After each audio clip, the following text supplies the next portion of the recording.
durant ces 20 et quelques mois passés donc à la tête de l'État, nous avons eu à rencontrer plusieurs hommes politiques venus de toutes parts. Nous avons rencontré des centaines de diplomates venus de toutes parts. Nous avons rencontré des hommes d'affaires venus d'un peu partout du monde.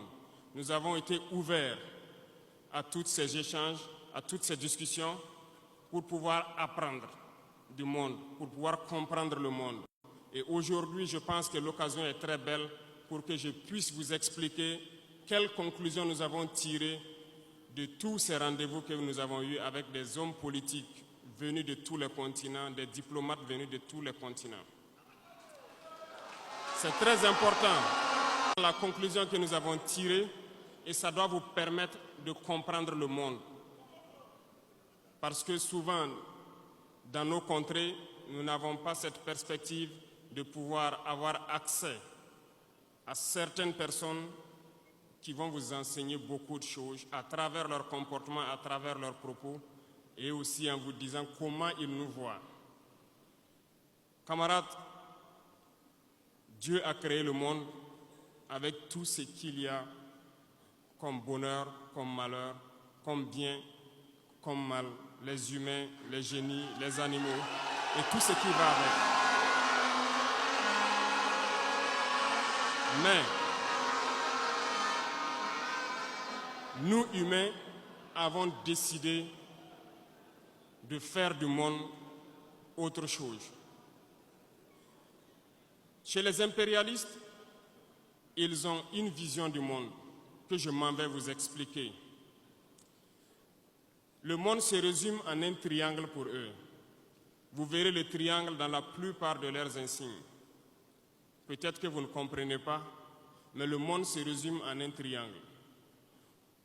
Pour eux, au sommet du triangle, se trouve l'empire du bien. Et l'empire du bien, c'est eux. C'est la prospérité, c'est tout ce qui est positif. C'est eux qui ont droit à tout ce qui est bonheur sur ce monde. C'est eux qui ont droit à toutes les richesses.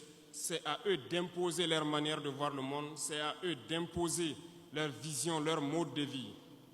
Voilà pourquoi pendant la colonisation ou leur conquête, je dirais, ils venaient vers nos terres et ils disaient qu'ils ont découvert nos terres parce que pour eux, nous sommes des sauvages. Nous n'avons rien comme eux, en fait. Donc, ils nous appelaient des indigènes. Et c'est eux, le peuple. Ils s'arrogent tous les droits. Et pour eux, le monde doit marcher comme ce qu'ils veulent. C'est simple. Je prendrai quelques exemples. Regardez à travers leurs films. Ils ont préparé l'esprit de leur peuple pour les faire comprendre qu'ils sont les meilleurs. C'est eux qui doivent tout posséder. Vous ne direz pas le contraire. Dans tous leurs films qu'ils propagent, vous trouverez toujours les méchants. Ce sont soit les Russes, soit les Sud-Américains, soit les Noirs qui jouent les mauvais rôles de trafiquants de drogue, de proxénètes, de trafic d'humains, jusqu'à un passé récent, bien sûr. Vous trouverez les Arabes qui jouent le rôle des terroristes. Voilà un peu comment ils perçoivent le monde.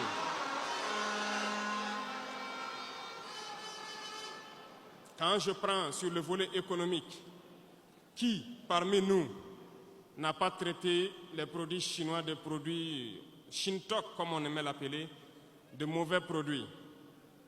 Mais aujourd'hui, je peux vous dire qu'on a tout tort.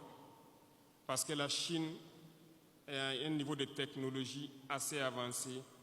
Et c'est en Chine que la plupart de ces pays viennent s'approvisionner, mettre leur marque dessus et nous revendent comme étant leur propriété.